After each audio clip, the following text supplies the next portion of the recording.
क्यों?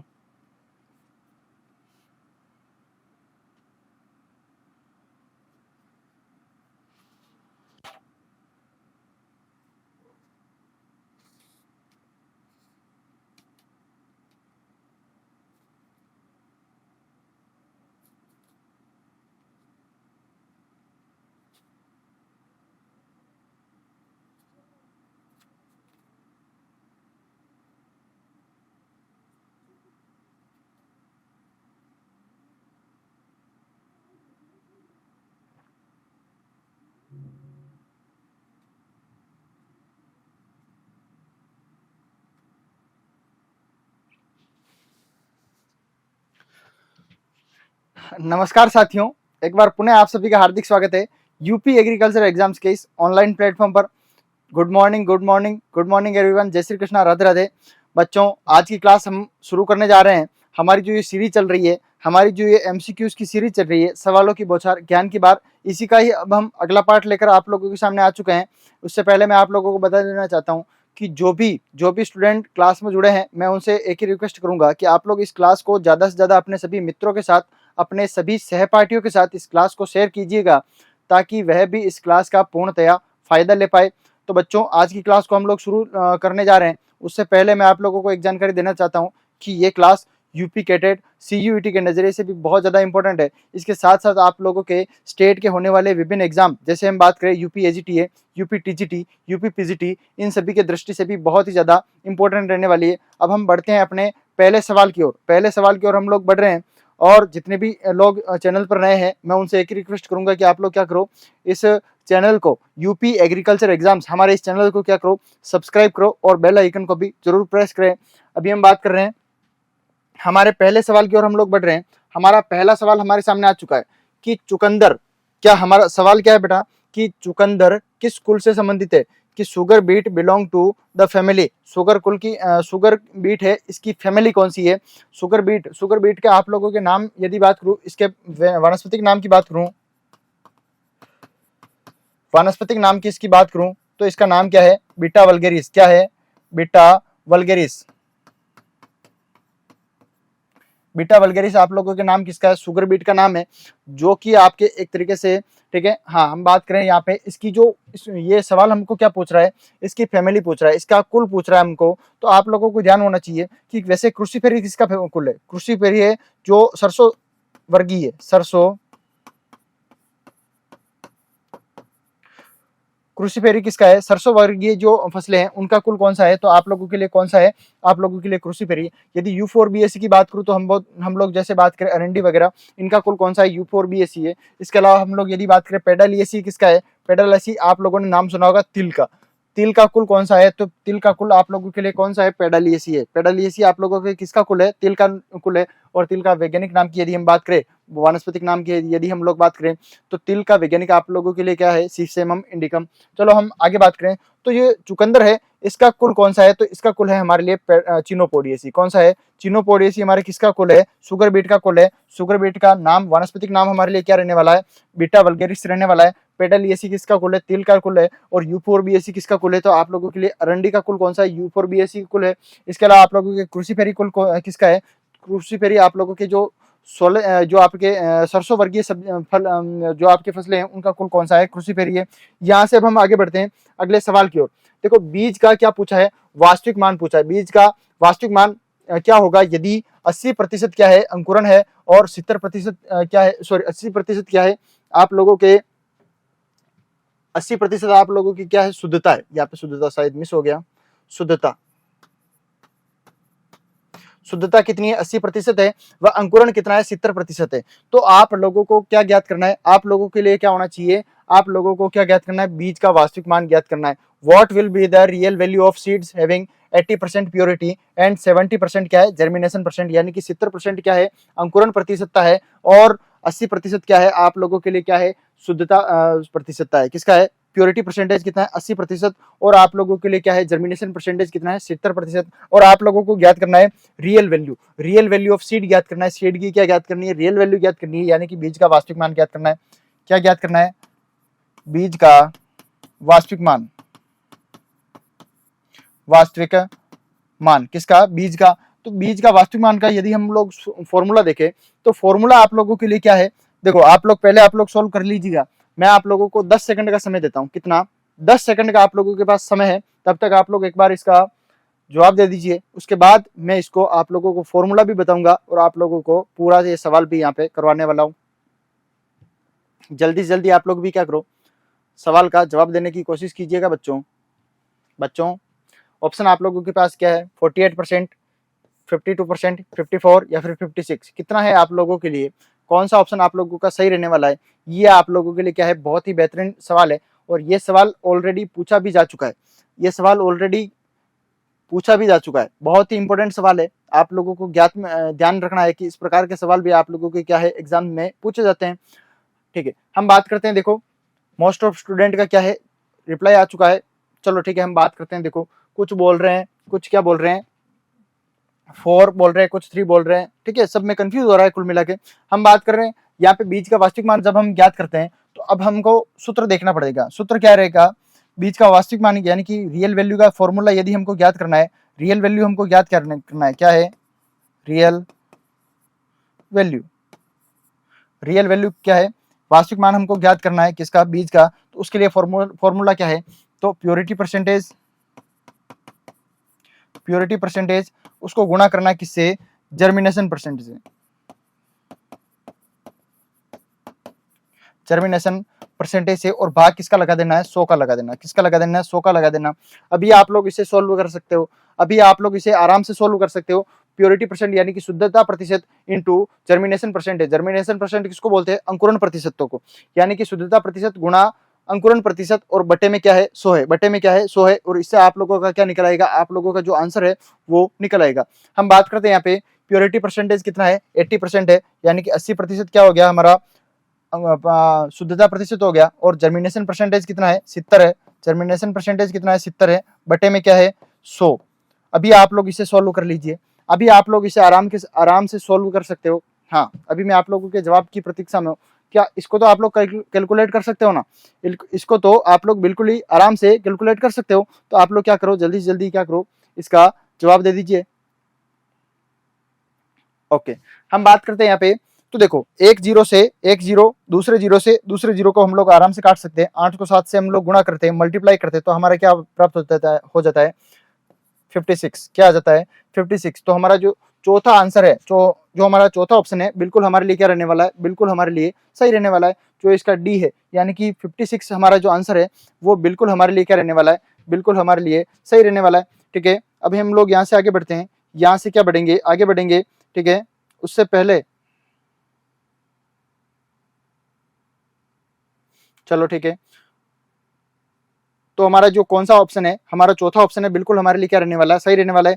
अभी हम बढ़ते हैं अपने अगले सवाल की ओर। अगला सवाल हमारे सामने आ चुका है कि एग्री सिल्वीकल्चर किसे संबंधित करता है? एग्री सिल्वीकल्चर हम लोग किसे किसे कहेंगे?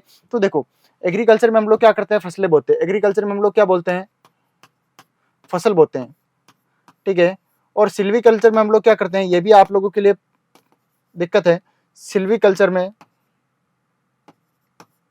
हम लोग क्या करते हैं? इसके अलावा पास्टोरल में क्या करते हैं?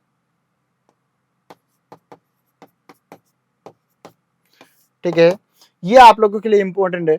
एग्रीकल्चर में हम लोग क्या करते हैं? एग्री जैसे ही शब्द आएगा आप लोगों का ध्यान किसकी ओर आकर्षित हो जाना चाहिए?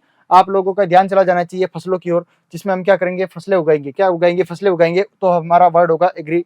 यदि सिल्वीकल्चर आ जाएगा या फिर एग्री सिल्वी आ जाएगा, एग्री सिल्वी कल्चर आ जाएगा, तो आप लोगों का क्या आंसर दे सकते हो? सिल्वी कल्चर आप लोग जैसे ही देखते हो आप लोगों को याद आना चाहिए पेड़ पौधे। क्या आ जाने चाहिए? पेड़, या फिर बात करूं वृक्ष की। किसकी बात करूं? पेड़ या फिर वृक्ष आ जाते तो आप लोगों के किस में आएंगे?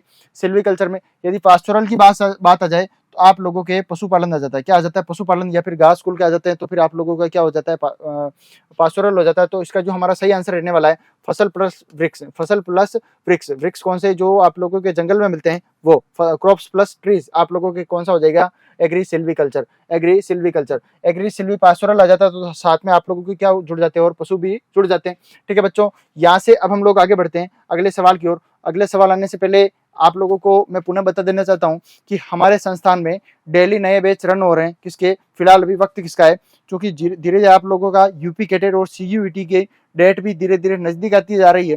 तो मोस्ट ऑफ स्टूडेंट, बहुत सारे सैकड़ों की संख्या में हमारे पास ऑलरेडी स्टूडेंट यहाँ पे पढ़ाई कर रहे हैं। उसी के साथ में आप लोग भी यदि अपनी तैयारी को चार चांद लगाना चाहते हो तो आप लोग भी हमारे संस्थान को ज्वाइन कर सकते हो। और हमारे यहाँ पे क्रैश कोर्स चल रहे हैं फिलहाल किसके लिए? एग्रीकल्चर वालों के लिए, बायो वाले के लिए और मैथ्स वालों के लिए, यानी कि सभी स्टूडेंट्स के लिए हमारे यहाँ पे क्या चल रहा है? क्रैश कोर्स चल रहा है।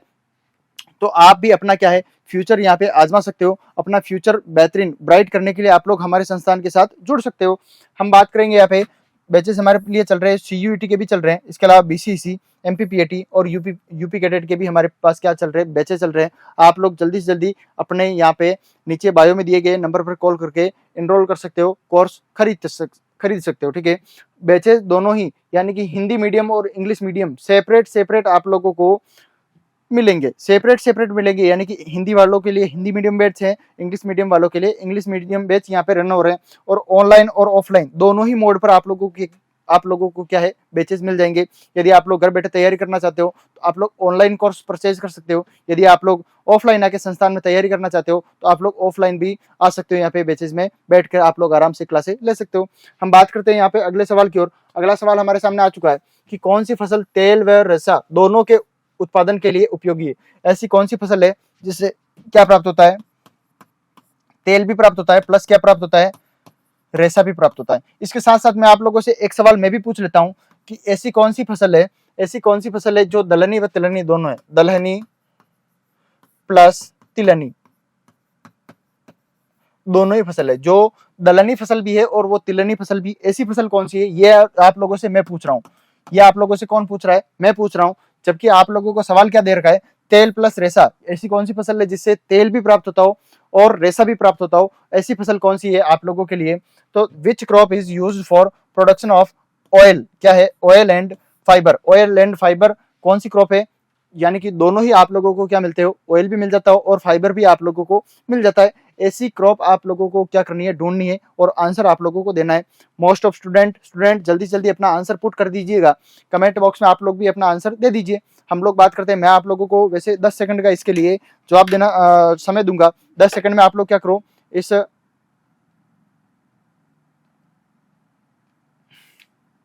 अपना आंसर पुट कर सकते हो। यहाँ पे 10 सेकंड का वक्त है आप लोगों के पास। तब तक आप लोग क्या करो, अपना आंसर यहाँ पे कमेंट बॉक्स में डाल सकते हो। ओनली फॉर 10 सेकंड का समय है आप लोगों के पास।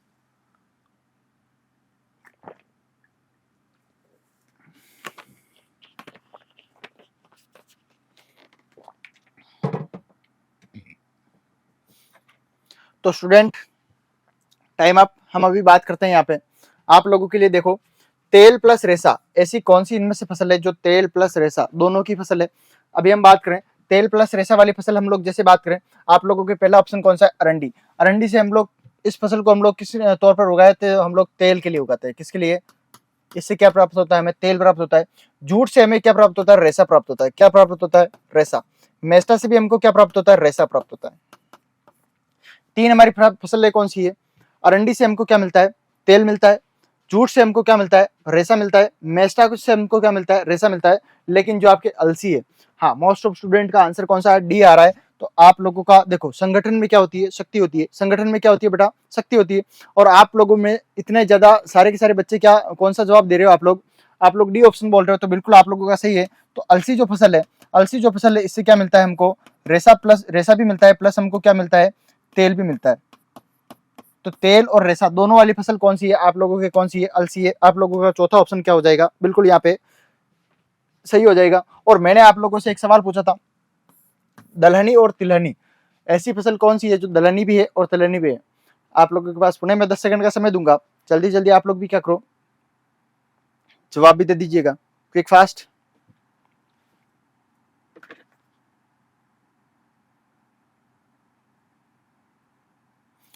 Quick fast.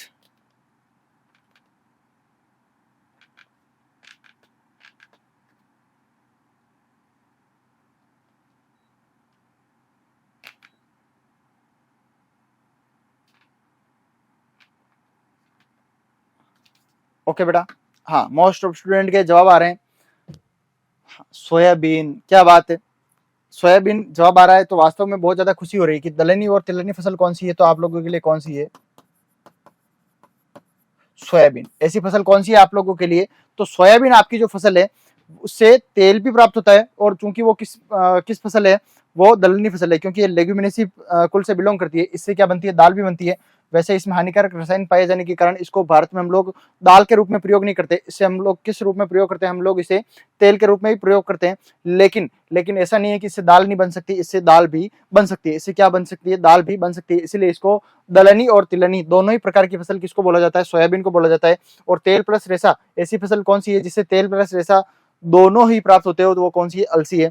अभी बढ़ते हैं हम लोग यहाँ से अपने अगले सवाल की ओर। अगला सवाल हमारे सामने आ चुका है, मृदा निर्माण का सक्रिय कारक कौन सा है। मृदा निर्माण का सक्रिय कारक कौन सा है, आप लोगों के पास ऑप्शन में क्या है, जलवायु व जैव मंडल, इसके साथ साथ पैतृक पदार्थ, और साथ में क्या है, स्थलाकृति, और क्या है, समय। तो इनमें से आप लोगों के पास लिए क्या ऑप्शन होने वाले, climate, biosphere and parent material, या फिर रिलीफ है, या फिर टाइम है। सवाल हमको क्या पूछ रहा है, the active factor of soil formation, यानी कि मृदा का निर्माण होता है, उसके लिए हम लोगों को दो फैक्टर होते हैं हमारे पास। एक तो होता है एक्टिव और होता है एक होता है पैसिव, यानी कि सक्रिय कारक और निष्क्रिय कारक। सक्रिय कारक और कौन से होते हैं, निष्क्रिय कारक। निष्क्रिय कारक किसके, मृदा निर्माण है, तो किसके लिए, मृदा निर्माण में। मृदा निर्माण में सक्रिय कारक कौन से हैं और कौन से हैं निष्क्रिय कारक कौन से हैं, इनको दो कारणों में अलग अलग कर सकते हैं हम लोग। और ये इसी प्रकार के ये सवाल है जो कि वर्तमान में बहुत ज्यादा पूछे जाते हैं। इस प्रकार के इस प्रकार के सवाल आप लोगों के एग्जाम में आने की चांसेस पूरे पूरे रहते हैं। क्यों, क्योंकि ये सवाल न जाने कितनी बार पूछा जा चुका है। और आप लोगों को क्या चूज करना है इसमें से, मृदा निर्माण का सक्रिय कारक कौन सा है, कौन सा कारक जो आप लोगों के सक्रिय कारक है, किसका, मृदा निर्माण का जो सक्रिय कारक है वह कौन सा है, हम लोगों को वही देखना है। हम बात करते हैं यहाँ पे सक्रिय कारक और निष्क्रिय कारक। निष्क्रिय कारक जैसे हम बात करें जिसमें किसी प्रकार का कोई एक्टिव रूप से रोल नहीं हो, हम बात करते हैं जैसे समय की, तो समय कोई सक्रिय कारक है क्या, जी नहीं, समय वैसे ही बढ़ता रहेगा। सक्रिय चीजों के लिए, निष्क्रिय चीजों के लिए, सभी के लिए समय समान है। इसके अलावा स्थलाकृति, स्थलाकृति क्या, भूमि उबड़ खाबड़ है, इससे ये सक्रिय कारक है, एक निष्क्रिय कारक है, इसका कोई रोल नहीं है, तो ये भी किस प्रकार का है, ये भी निष्क्रिय है। पैतृक पदार्थ जो पुराने पदार्थ क्या है, जैसे मिट्टी में क्वार्टज की बात करूँ, फेल्डस्पार की बात करूँ, ये ओल्ड मटेरियल, ठीक है ना। तो पैतृक पदार्थ किस प्रकार का है आप लोगों का, ये भी निष्क्रिय कारक है। लेकिन जो जलवायु है और जैव मंडल, जैव मंडल में आप लोगों की क्या है, जीवित कारक आप लोगों को मिल जाते हैं। बायोम आप लोगों को किस में मिलेंगे, जैव मंडल में, जैसे पेड़ पौधे हो गए, इसके अलावा छोटे मोटे कीट पतंगे हो गए, ये सारे के सारे किस में आते हैं, जैव मंडल में आ जाते हैं। और किस में आएंगे, जलवायु में आएंगे। तो ये दोनों ही कारक हमारे किस प्रकार के, सक्रिय कारक है। जलवायु और जैव मंडल दोनों ही हमारे क्या है, सक्रिय कारक है। और बाकी तीनों क्या है, किस प्रकार के, निष्क्रिय कारक है। तो निष्क्रिय कारक में हम लोग लिख सकते हैं यहाँ पे पैतृक पदार्थ, पैतृक पदार्थ है। इसके अलावा स्थलाकृति, जिसको हम लोग टोपोग्राफी बोलते हैं, स्थलाकृति, स्थलाकृति, स्थलाकृति, ठीक है। इसके अलावा आप लोगों की क्या है, समय, टाइम। समय की बात करूं तो ये भी आपके निष्क्रिय कारक है, स्थलाकृति यानी कि टोपोग्राफी भी आप लोगों की क्या है, निष्क्रिय कारक है। और आप लोगों के पेरेंट मटेरियल, पैतृक पदार्थ भी आप लोगों के किस प्रकार के हैं, निष्क्रिय कारक ही है। और जबकि जलवायु व जैव मंडल आप लोगों के किस प्रकार के, सक्रिय कारक है। किस प्रकार के आप लोगों के लिए सक्रिय कारक।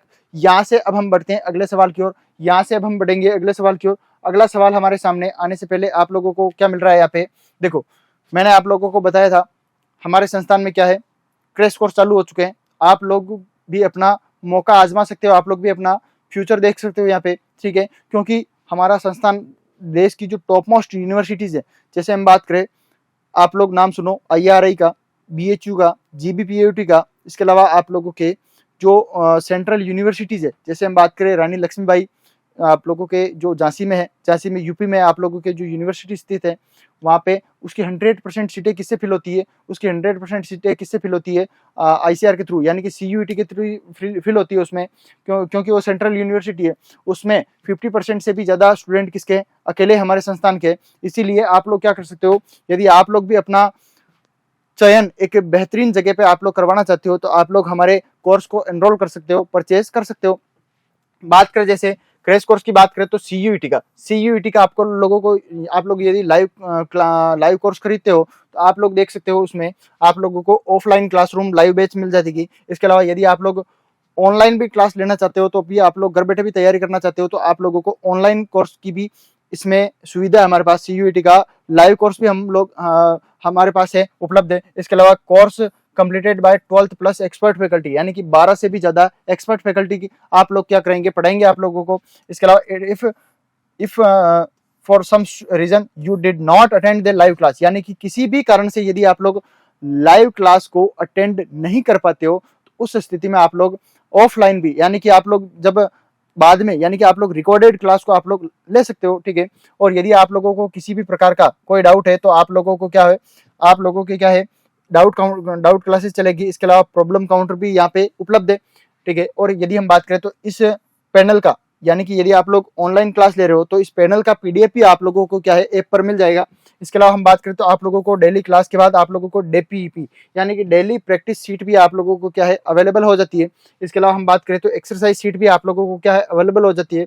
इसके अलावा वीकली माइनर टेस्ट, यानी कि हर हफ्ते संडे को आप लोगों का क्या है 6 दिन का जो भी आप लोगों को पढ़ाया है उसका एक टेस्ट होगा आप लोगों का। और मंथ के एंड में आप लोगों का सब मिला के पूरा जिसमें सिलेबस आता है उसको हम बोलते हैं मेजर टेस्ट बोलते हैं। मंथ के एंड में क्या है मेजर टेस्ट भी आप लोगों को मिल जाता है। इसके अलावा टेस्ट सीरीज चलती है, विभिन्न परीक्षाओं की हमारे पास टेस्ट सीरीज भी उपलब्ध है। जैसे हम बात करें, आप लोग यदि सीयूईटी का कोर्स खरीदोगे तो सीयूईटी के एग्जाम से जस्ट पहले हमारी ये टेस्ट सीरीज भी इसमें चलेगी, जिसमें रेगुलर आप लोगों को क्या है टेस्ट होंगे। इसके अलावा रेगुलर मोटिवेशनल सेमिनार आप लोगों को निरंतर, यानी कि किसी न किसी मोटिवेशनल स्पीकर द्वारा आप लोगों को क्या है मोटिवेशन किया जाएगा, आप लोगों को क्या किया जाएगा मोटिवेशन किया जाएगा। निरंतर हमारे यहाँ पे मोटिवेशनल सेमिनार पे होते हैं, जिससे क्या है स्टूडेंट को अपने आगे फ्यूचर के लिए एक प्लान उसको सेट करने का मौका मिलता है। हम बात करें क्रैश कोर्स, यदि यूपी कैडेट का आप लोग कोर्स, आप लोग सीयूईटी का कोर्स खरीदते हो तो आप लोगों को साथ में किसका कोर्स मिल जाएगा, यूपी कैडेट का रिकॉर्डेड पूरा का पूरा कोर्स आप लोगों को कैसा मिल जाएगा, रिकॉर्डेड कोर्स आप लोगों को मिल जाएगा। न्यू बैच, इसके नए बैच भी स्टार्ट हो चुके हैं, ठीक है बच्चों। तो आप लोग ज्यादा से ज्यादा कोर्स को परचेज कर सकते हो। यहाँ से आगे बढ़ते हैं अगले सवाल की ओर। अगला सवाल हमारे सामने आ चुका है कि पौधे में तांबे की कमी से कौन सी बीमारी होती है। तो पौधे में क्या कमी, किसकी कमी हो रही है, तांबे की। द डेफिशिएंसी ऑफ कॉपर, यानी कि यदि कॉपर की कमी हो रही है, तांबे की कमी हो रही है in plants cause which disease, क्या हमको कौन सा रोग होता है इसमें, क्या डायबेक होता है, या खेरा रोग होता है, या फिर विप्टेल रोग होता है, या फिर अगेती अंगमारी रोग होता है। इनमें से कौन सा रोग है जो कॉपर की कमी के कारण होता है, किसकी कमी के कारण, कॉपर की कमी के कारण होता है। क्विक फास्ट, क्या बात है बेटा। हाँ, मेरा ध्यान अब काफी देर बाद वापस कमेंट की ओर आया है। हाँ, बच्चे निरंतर जुड़ रहे हैं और निरंतर क्या है क्लास में बिल्कुल एक्टिव हो आप लोग, मुझे बहुत ज्यादा खुशी होती है।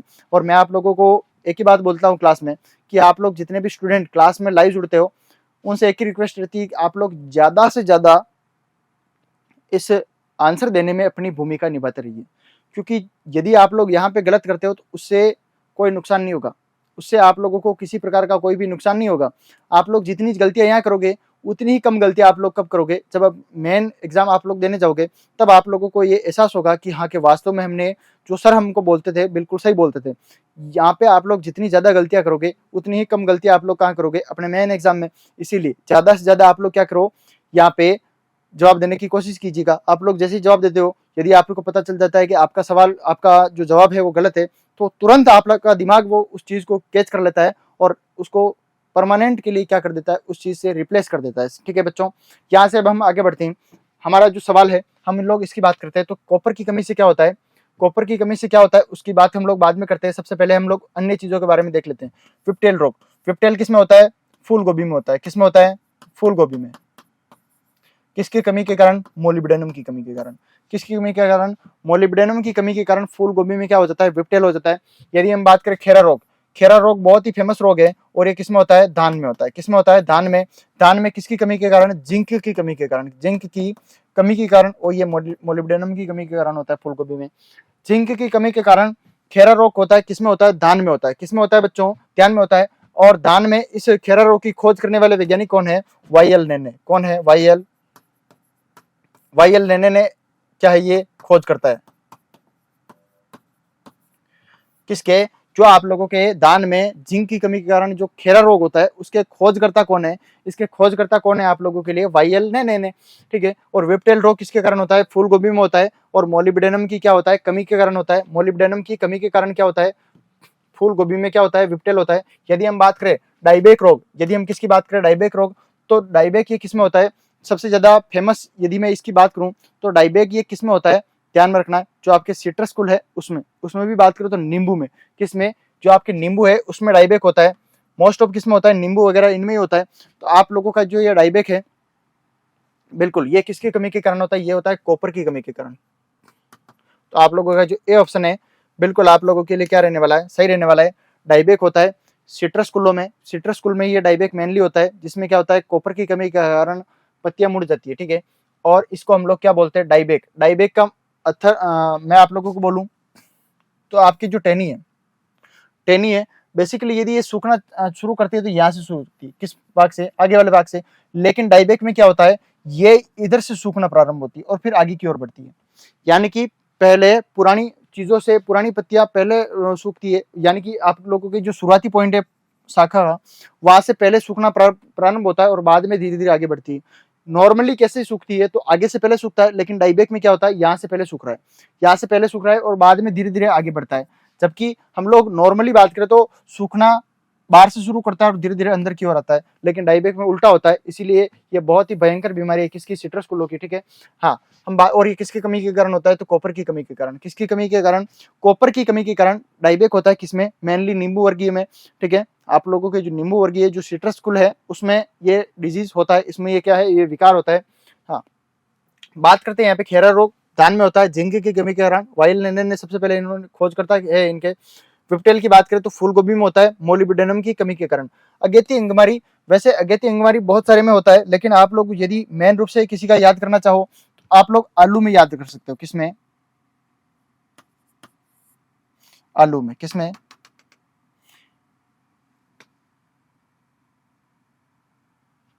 आप लोग किसमें कर सकते हो, आलू में आप लोग आराम से याद कर सकते हो। आलू में क्या कर सकते हो, आलू में दो होती है, एक तो अगेती अंगमारी,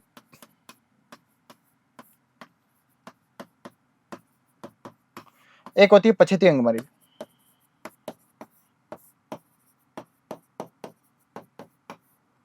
लेट ब्लाइट और अर्ली ब्लाइट दो चीज होती है आलू में। क्या होती है, एक तो लेट ब्लाइट, और इंग्लिश में लिख देता हूं थोड़ा सा ज्यादा बेटर रहेगा आप लोगों के लिए। आलू में क्या होता है, अर्ली ब्लाइट एक तो, एक होता है लेट ब्लाइट। ये होता है अर्ली ब्लाइट किसके कारण होता है, तो आप लोगों के लिए किसके होता है, आप लोगों को ध्यान में रखना है, अल्टरनेरिया सोलेनाई के कारण होता है। किसके कारण होता है, अल्टरनेरिया सोलेनाई के कारण होता है। जबकि लेट ब्लाइट किसके कारण होता है, फाइटोप्थोरा, फाइटोप्थोरा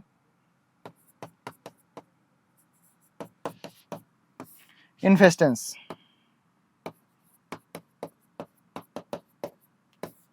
फाइटोप्थोरा इन्फेस्टेंस के कारण होता है। किसमें, लेट ब्लाइट किसमें होता है, तो आप लोगों का आलू में होता है, किसके कारण, फाइटोप्थोरा इन्फेस्टेंस। और अर्ली ब्लाइट किसके कारण होता है, अल्टरनेरिया सोलेनाई, किसमें होता है, आलू में होता है। किसमें होता है, आलू में होता है। दोनों ही बहुत ही बेहतरीन आप लोगों के लिए कई बार एग्जाम्स में ऑलरेडी पूछी जा चुकी है, कई बार एग्जाम्स में ये चीजें पूछी जा चुकी है।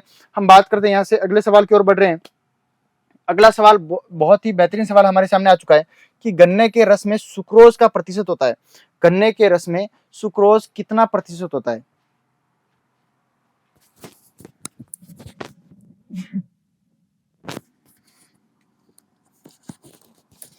गन्ने में सुक्रोज कितना होता है, यह आप लोगों के लिए इंपॉर्टेंट है। गन्ने में क्या होता है, जो सुक्रोज होता है वो कितना होता है, यह आप लोगों के लिए इंपॉर्टेंट है। गन्ने के रस में सुक्रोज का प्रतिशत होता है, गन्ने में सुक्रोज का प्रतिशत कितना होता है।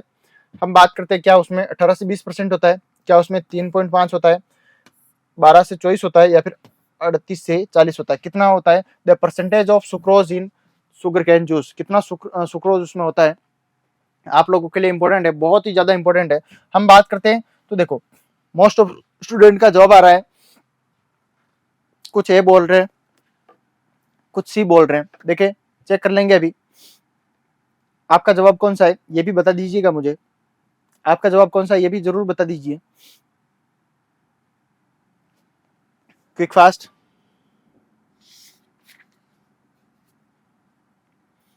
जल्दी जल्दी बच्चों देखो, जवाब देने की कोशिश कीजिएगा, आप भी कोशिश करो, बाकी मुझे तो बताना ही है।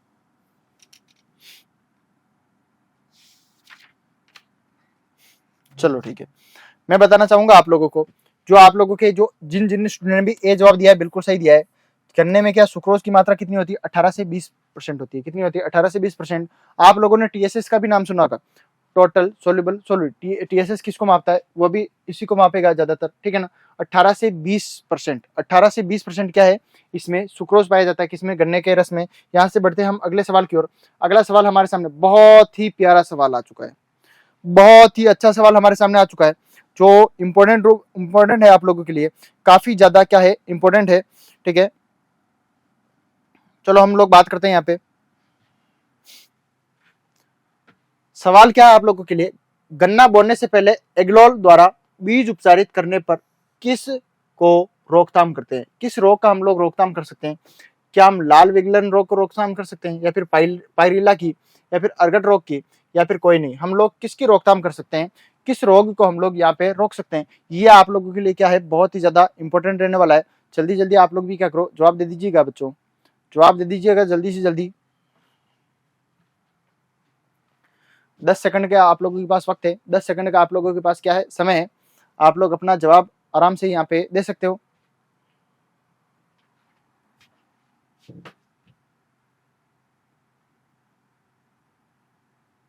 ओके, बात करते हैं यहाँ पे। बच्चे, एक आध बच्चों के आंसर आ रहे हैं, बाकी के बच्चे भी जल्दी से जल्दी क्या करो, अपना आंसर दे दो। और जितने स्टूडेंट मुझे लाइव क्लास में नजर आ रहे हैं, उतने स्टूडेंट मुझे यहाँ पे आप लोगों के लाइव क्लास में नजर नहीं आ रहे।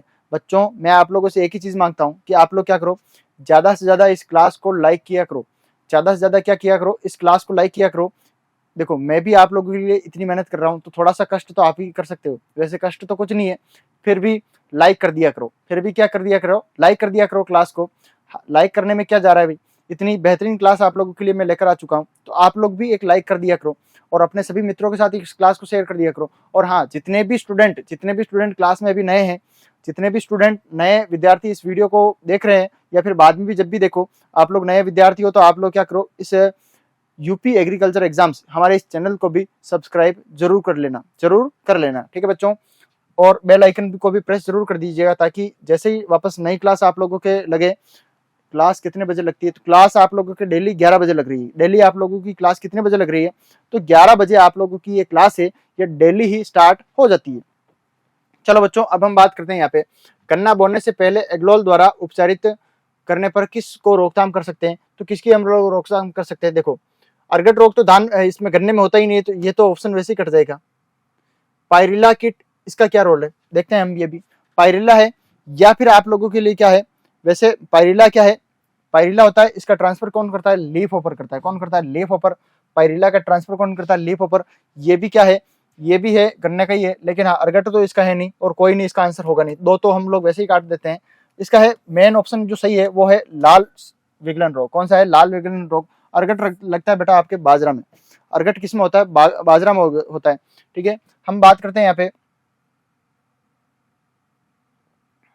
बात करते हैं हम यहाँ पे लाल विगलन रोग, जो आपके रेड रोड डिजीज ये किस में होता है? शुगर केन में होता है, ठीक है। जिसमें तना क्या है, आप लोगों ने कभी गन्ना खाया होगा, तो बीच में से लाल लाल दिख रहा है, बीच में से कई बार आप लोगों को लाल लाल दिखता है, वहां से स्वाद में भी अच्छा नहीं लगता है, तो वो क्या है, वो गन्ना, उसमें कौन सा रोग हुआ है आप लोगों के, कौन सा विकार हुआ है आप लोगों के, कौन सा रोग हुआ है? तो गन्ने में लाल विगलन रोग हुआ है। कौन सा हुआ है? लाल विगलन रोग हुआ है, रेड रोड डिजीज हुआ है उसमें।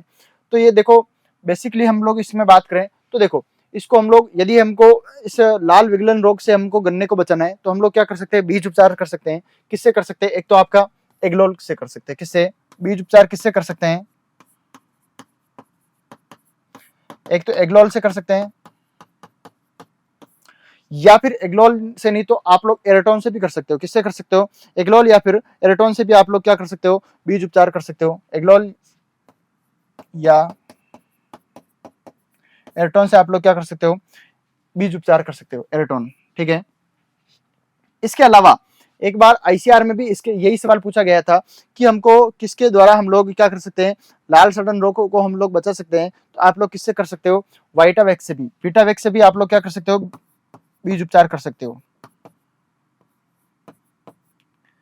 क्या कर सकते हो, बीज उपचार कर सकते हो। किससे बचाने हेतु, लाल विगलन रोग से बचाने हेतु हम लोग क्या कर सकते हैं, एग्लोल व एर्ट्रॉन से बीज उपचार कर सकते हैं। साथ के साथ हम लोग वाइटावेक्स से भी हम लोग क्या कर सकते हैं, बीज उपचार कर सकते हैं। और ये ऑलरेडी पूछा जा चुका है, ये ऑलरेडी किसमें पूछा जा चुका है, अभी जैसे सीयूईटी का एग्जाम हो रहा है, ठीक है, पहले एग्जाम कौन करवाता था, पहले आईसीआर स्वयं अपना एग्जाम करवाता था और उसमें यह सवाल पूछा गया था कि निम्न में से लाल सड़न रोग से किससे हम लोग लाल सड़न रोग से बचाने के लिए हम लोग किससे हम लोग बीज उपचार करेंगे। तो वाइटावेक्स उसमें सही ऑप्शन गया था, वाइटावेक्स उसमें ऑप्शन था, उसमें एग्लोलेरोटोन नहीं थे। और कौन सा गया था ऑप्शन में, वाइटावेक्स। तो यानी कि हम लोग वाइटावेक्स से भी हम लोग क्या कर सकते हैं, बीजों को उपचार हम लोग कर सकते हैं। इसके अलावा आप लोग क्या कर सकते हो, इसके अलावा आप लोग गर्म जल से भी बीजों को उपचार कर सकते हो, एग्लोलेरोटोन से कर सकते हो। साथ के साथ हम लोग किससे कर सकते हैं, गर्म जल से, गर्म जल व गर्म वायु से भी क्या कर सकते हैं, बीज उपचार कर सकते हैं। आप लोगों को खास तौर पर ध्यान रखना है कि लाल विगलन रोग कौन सा है, लाल विगलन रोग, जो कि ये होता किसके कारण होता है, ये कवक के कारण होता है। किसके कारण होता है आप लोगों के लिए, कवक के कारण। और कवक का नाम आप लोगों के लिए क्या है, कोलेटोट्राइकम,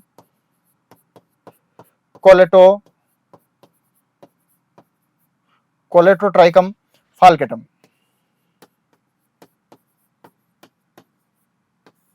कोलेटोट्राइकम फाल्केटम, ये इस कवक के कारण कौन सा रोग होता है, लाल सड़न रोग, लाल विगलन रोग होता है। किसमें होता है, गन्ने में होता है। आप लोगों को खास तौर पर ध्यान रखना है, ठीक है। वाइटावेक्स से भी हम लोग बीज उपचार कर सकते हैं, ठीक है बच्चों। अच्छा, इसके कारण होती है जो इसमें एल्कोहल जैसी गंध आती है। किसके कारण, इसके कारण एल्कोहल यानी कि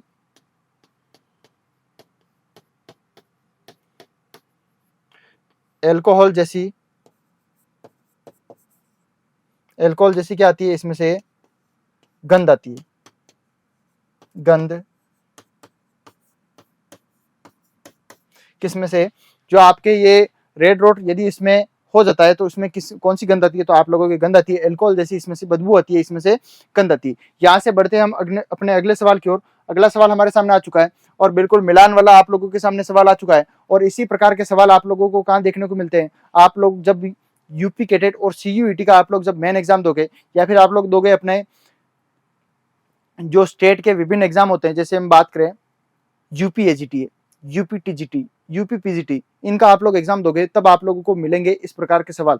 और आप लोग देखते ही फिर आप लोगों को याद आएगी मेरी कि सर आपने वास्तव में मुझे हमको वो जो सवाल करवाए थे, हमारे बिल्कुल एज इट इज वैसे के वैसे ही सवाल कहाँ पे आ गए, हमारे आगे बिल्कुल हमारे एग्जाम में भी हमको पूछे जा रहे हैं।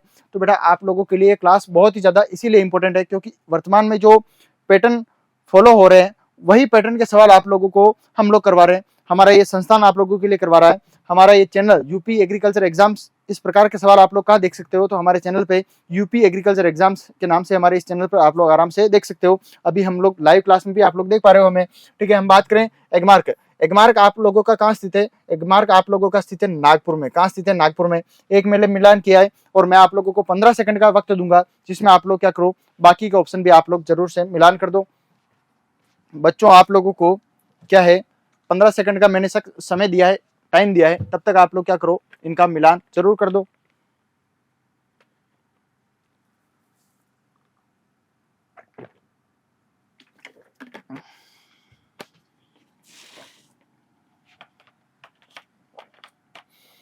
क्विक फास्ट,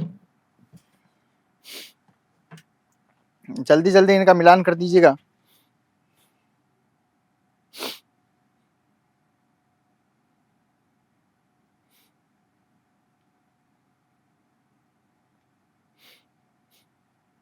क्विक फास्ट बच्चों।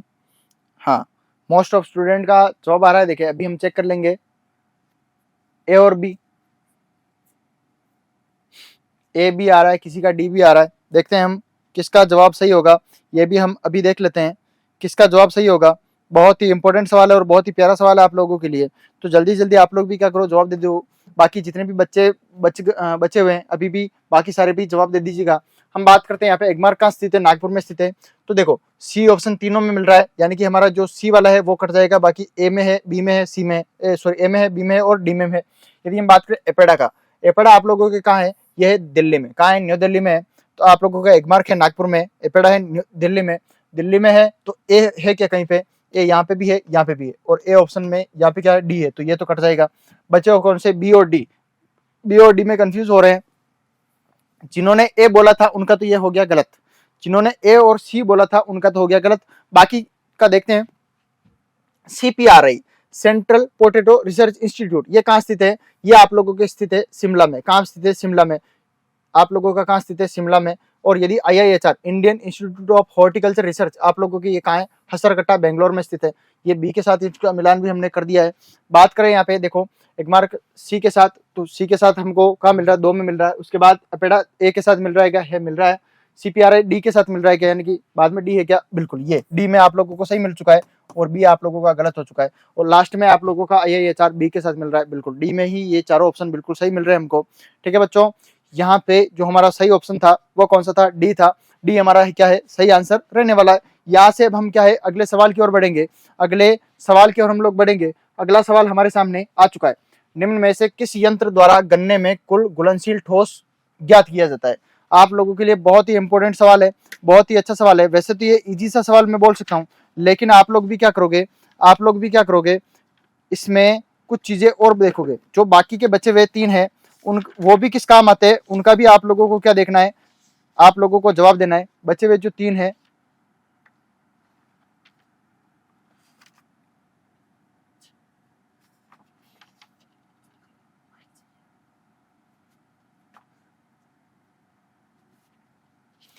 ठीक है। हाँ, आप लोगों को जो बचे हुए हैं वो भी आप लोगों को जो इंस्ट्रूमेंट दे रखे, जो यंत्र दे रखे हैं, वो भी हमको उनके भी आप लोगों को क्या करना है, जवाब देना है। ठीक है, वो किस काम आता है वो भी आप लोगों को बताना है। ठीक है बच्चों, चलो जवाब दे दीजिएगा आप भी जल्दी से जल्दी, जल्दी जल्दी आप लोग क्या करो, जवाब दे दीजिएगा। तब तक हम बात करते हैं यहाँ पे इसी से रिलेटेड। देखो वैसे यहाँ पे इस सवाल का जो जवाब आ रहा है, इस सवाल का जो जवाब आ रहा है वो मैं देख पा रहा हूँ आप लोगों को, जो मैं देख पा रहा हूँ। देखो सबसे पहले जो मोस्ट ऑफ स्टूडेंट इसका जवाब दे रहे हैं वो दे रहे हैं डी ऑप्शन दे रहे हैं, डी ऑप्शन दे रहे हैं। अभी हम बात कर लेंगे यहाँ पे। तो देखो हम लोगों ने कुछ बात करेंगे यहाँ पे। आप लोगों को जो ये हाइड्रोमीटर है, हाइड्रोमीटर ये क्या करता है, द्रवों का अपेक्षित घनत्व मापता है। क्या मापता है, द्रवों का अपेक्षित घनत्व मापता है, अपेक्षित घनत्व मापता है, घनत्व। ठीक है, रिफ्रैक्टोमीटर क्या मापता है, ये आपका टीएसएस मापता है। क्या मापता है, टीएसएस, कुल घुलनशील ठोस, टोटल सोल्यूबल सॉलिड। कौन मापता है, आप लोगों का रिफ्रैक्टोमीटर मापता है। जबकि हम बचे हुए 2 की बात करें, जबकि हम बचे हुए 2 की बात करें तो इलेक्ट्रोमीटर आपका क्या मापता है, दूध का अपेक्षित घनत्व मापता है। ये हाइड्रोमीटर क्या है, द्रव का अपेक्षित घनत्व मापता है, जबकि इलेक्ट्रोमीटर क्या मापता है, दूध का, दूध का अपेक्षित घनत्व मापता है, अपेक्षित घनत्व मापता है। और जो आपके ब्यूटाइरोमीटर है, ब्यूटाइरोमीटर के लिए ये भी इंपॉर्टेंट है, ये मैं आपसे पूछना चाहूंगा कि ब्यूटाइरोमीटर क्या मापता है, ब्यूटाइरोमीटर किसमें काम आता है। ये भी दूध से ही रिलेटेड है, दूध से रिलेटेड है। इतना मैंने हिंट दे दिया है, अब थोड़ा सा आप भी कोशिश करो, थोड़ा सी कोशिश आप करो और बताओ देखे सही आंसर क्या है। तो आप लोगों का जो ब्यूटाइरोमीटर है ये क्या मापता है, ये आप लोगों के मापता है, ये क्या मापता है, आप लोगों के दूध में वसा की मात्रा को ज्ञात करता है। क्या करता है, दूध में वसा की मात्रा को कौन ज्ञात करता है, ब्यूटाइरोमीटर। दूध में, यहाँ पे नीचे लिख देता हूं मैं, ठीक है ना, ब्यूटाइरोमीटर ये है, दूध में वसा की मात्रा को। ठीक है, ये आप लोगों के लिए इंपॉर्टेंट है। रिफ्रैक्टोमीटर क्या मापता है, टीएसएस मापता है, total soluble solid, total soluble solid या फिर कुल घुलनशील ठोस, किसको मापता है, कुल घुलनशील ठोस को कौन मापता है, रिफ्रैक्टोमीटर मापता है। हाइड्रोमीटर किसको मापता है, द्रवों का अपेक्षित घनत्व को मापता है। इलेक्ट्रोमीटर क्या मापता है, दूध का अपेक्षित घनत्व मापता है। जबकि ब्यूटाइरोमीटर क्या मापता है, आपका दूध में वसा की मात्रा, दूध में वसा की मात्रा को कौन मापता है, आप लोगों के मापता है। ये मापता है आपके, ये ब्यूटाइरोमीटर मापता है। यदि हम इसके अलावा भी कुछ चीजें और भी देख लेते हैं, आपको कुछ मैं आप लोगों को और भी इंस्ट्रूमेंट बता देता हूं, जैसे क्रेस्कोग्राफ। कौन, क्रेस्कोग्राफ आप लोगों की क्या मापता है, आप लोग भी मुझे बता सकते हो। कमेंट बॉक्स में आप लोग भी मुझे बता सकते हो। जैसे हम क्रेस्कोग्राफ की बात करें, क्रेस्कोग्राफ की हम लोग जैसे बात करें, तो ये आप लोगों के लिए क्या मापता है? ये आपके लोगों की मापता है पौधे की वृद्धि को मापता है। किसको मापता है? पौधे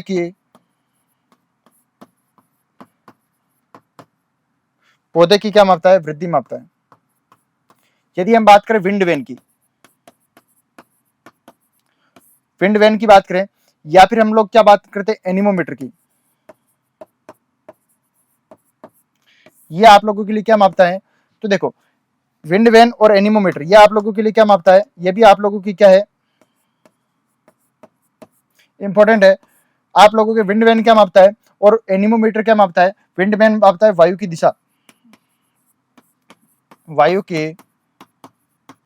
दिशा, जबकि एनीमोमीटर क्या मापता है आप लोगों के लिए? वायु की गति मापता है। ठीक है, हाँ। और आपके क्रेस्कोग्राफ क्या मापता है? पौधे की वृद्धि को मापता है। इसी के साथ अब हम बढ़ते हैं अपने आज के अंतिम सवाल की ओर। आज का अंतिम सवाल आप लोगों के सामने आ चुका है। जो कि सवाल क्या है? भारतीय गन्ना अनुसंधान संस्थान कहाँ स्थित है? क्या है कोयम्बटूर में स्थित है? क्या है कानपुर में स्थित है? क्या है लखनऊ में स्थित है? और क्या है देहरादून में स्थित है? देखो, ये मैं इसलिए इसको इंपॉर्टेंट ज्यादा बोल रहा हूं क्योंकि किसी भी प्रकार का एग्जाम हो, कोई भी एग्जाम हो, यदि वो हमारे स्टेट का है, यदि वो इंस्टीट्यूट हमारे स्टेट में है, तो उसके सवाल हमारे आने के पूरे चांसेस रहते हैं। जैसे मैं बात करूं यूपी केटेट की, यूपी के द्वारा यूपी में एग्जाम कंडक्ट होता है, जिसमें हम लोगों को ग्रेजुएशन में, पोस्ट ग्रेजुएशन में या फिर पीएचडी में एडमिशन के लिए हमारे ये एग्जाम होता है। यदि हम इससे के अलावा भी यदि हम बात करें, तो देखो, जो भारतीय गन्ना अनुसंधान संस्थान है, ये कहाँ स्थित है? यूपी में ये कहाँ स्थित है? ये आप लोगों के लिए इंपॉर्टेंट है।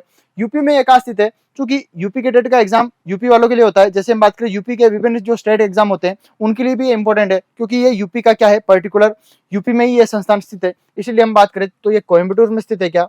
जी नहीं। क्या ये कानपुर में स्थित है क्या? जी नहीं। क्या ये लखनऊ में स्थित है क्या? या फिर देहरादून में स्थित है? तो ये आपका कहाँ स्थित है? लखनऊ में स्थित है। कहाँ स्थित है? लखनऊ में स्थित है। और यदि बात करूं कानपुर में की, कानपुर में कौन स्थित है? इस बार का जो यूपी कैडेट का एग्जाम करवाने जा रही है, Chandrashekhar Azad University of Agriculture and Technology, जो कि कहाँ स्थित है? आप लोगों के कानपुर में स्थित है। कहाँ स्थित है? कानपुर में स्थित है। ठीक है, Chandrashekhar Azad University of Agriculture and Technology. यदि हम बात करें लखनऊ बहुत ही अच्छी प्यारी सिटी है। ठीक है, लखनऊ में भारतीय गन्ना क्या लखनऊ, हाँ, लखनऊ, अच्छा, आईपीएल में भी खेलती है बेटा, बिल्कुल खेलती है। लखनऊ की टीम आईपीएल में भी खेलती है। हमने नाम सुना ही है, लखनऊ सुपर जायंट्स नाम सुना है। ठीक है, सभी देखते हो आईपीएल, तो क्या बात हो गई, कोई दिक्कत नहीं। लेकिन फिलहाल आप लोग कुछ समय के लिए इसको दरकिनार करो, अपनी बुक्स को अपने पास रखो और बुक्स पढ़ना चालू करो। एग्जाम आपके निरंतर नजदीक आ रहा है। ठीक है, इन सब दूरियों से थोड़ा सा दूरी बना के किसकी ओर देखो आप लोग। सबसे पहले ध्यान अपना पूर्ण रूप से आप लोग अपना ध्यान पढ़ाई की ओर फोकस कर लो। ठीक है, हाँ, बाद में भी ये आप लोग चीज देख सकते हो। फिलहाल हम बढ़ते हैं।